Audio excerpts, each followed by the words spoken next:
Hola alumnos, vamos a hablar de la célula, la teoría celular. Vamos a hacer un recorrido por estos temas.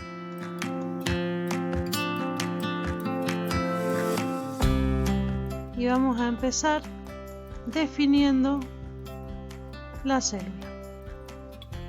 Es la unidad estructural, funcional y de origen de todos los seres vivos.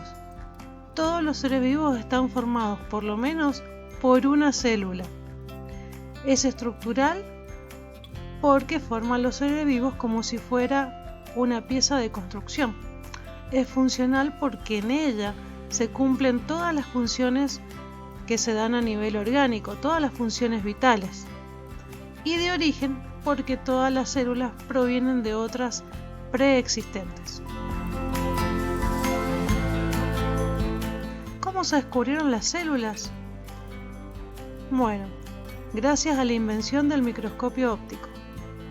Pero los descubrimientos más importantes que revolucionaron esta parte de la ciencia no vinieron de la mano de un científico, sino de un mercader de telas, Anton van Leeuwenhoek, que era holandés. En esa época, para controlar la calidad de las telas, quienes las comerciaban usaban lupas. Van Leeuwenhoek usó una esfera de vidrio pulida para mejorar sus lupas y controlar la calidad de las telas. Fue tan buena una que pudo fabricar que descubrió el mundo microscópico.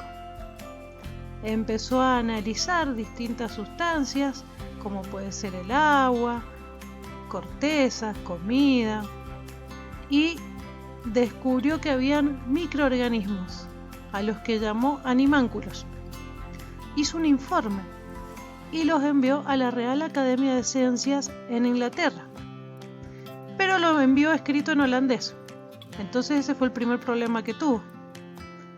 Cuando lo recibieron los científicos en Inglaterra, primero no le dieron mucha importancia, pero cuando empezaron a ver sus ilustraciones, sus dibujos, les llamó la atención y curiosidad. Entonces le encargaron investigar este tema a el especialista en microscopios que era Robert Hooke, el otro que aportó grandemente a esta historia. Robert Hooke tomó muestras similares a las que mencionaba Van Leeuwenhoek, pero no pudo ver nada, porque su microscopio no era tan potente como el que había fabricado el holandés. No se dio por vencido, mejoró su microscopio y al cabo de unas semanas pudo descubrir ese mundo desconocido hasta ese entonces. Ellos dos son los que aportaron al descubrimiento de la célula, y Robert Hooke fue el que acuñó el nombre célula, porque él observó pequeñas cavidades en corcho al microscopio de la corteza del árbol y vio que eran como celdas, como pequeñas cajitas, y de ahí viene el término célula.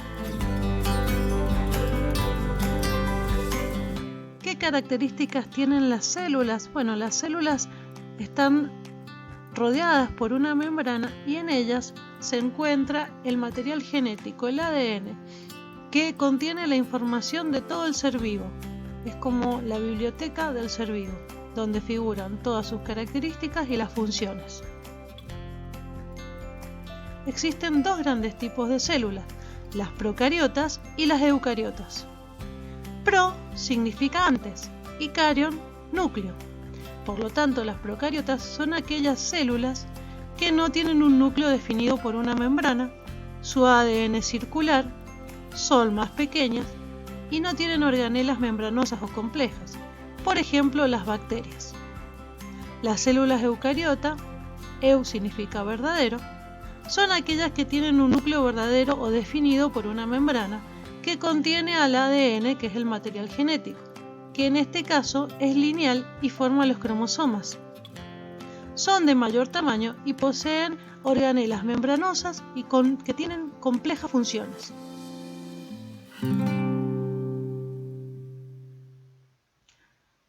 Hay gran variedad de células eucariotas, nosotros vamos a estudiar la célula vegetal y la célula animal. En la célula vegetal podemos distinguir todas estas estructuras.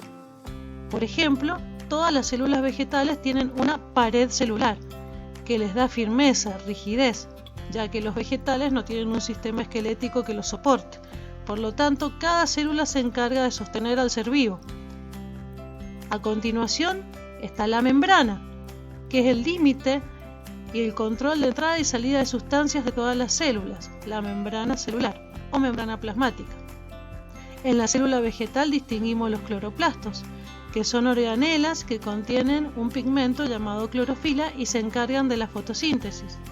También vemos una gran estructura llamada vacuola, donde se almacenan sustancias, una red llamada retículo endoplasmático rugoso, que se encarga de sintetizar proteínas, el núcleo con su nucleolo, donde está la información genética, los ribosomas que participan en la síntesis de proteínas, el aparato de Golgi, que en los vegetales se describió primero como dictiosoma, que se encarga de empaquetar, envolver sustancias, el retículo endoplasmático liso, no tiene ribosomas, que se encarga de la síntesis de los lípidos, y las mitocondrias, que son las encargadas de la respiración celular, de donde se obtiene energía.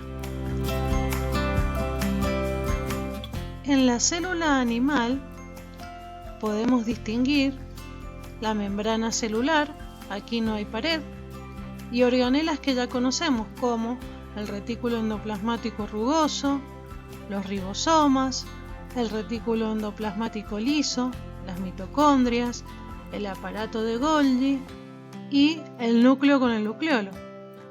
Pero podemos observar algunas organelas que no vimos en la célula anterior. Por ejemplo, están los centríolos, que son estructuras que se relacionan con la reproducción celular, y los lisosomas, que son organelas encargadas de la digestión celular, de la lisis de sustancias. Tampoco vemos otras organelas que estaban presentes en la célula vegetal, como los cloroplastos y la vacuola. Eso significa que esas organelas son propias de la célula vegetal y no del animal. Muchas gracias por tu atención. Nos vemos.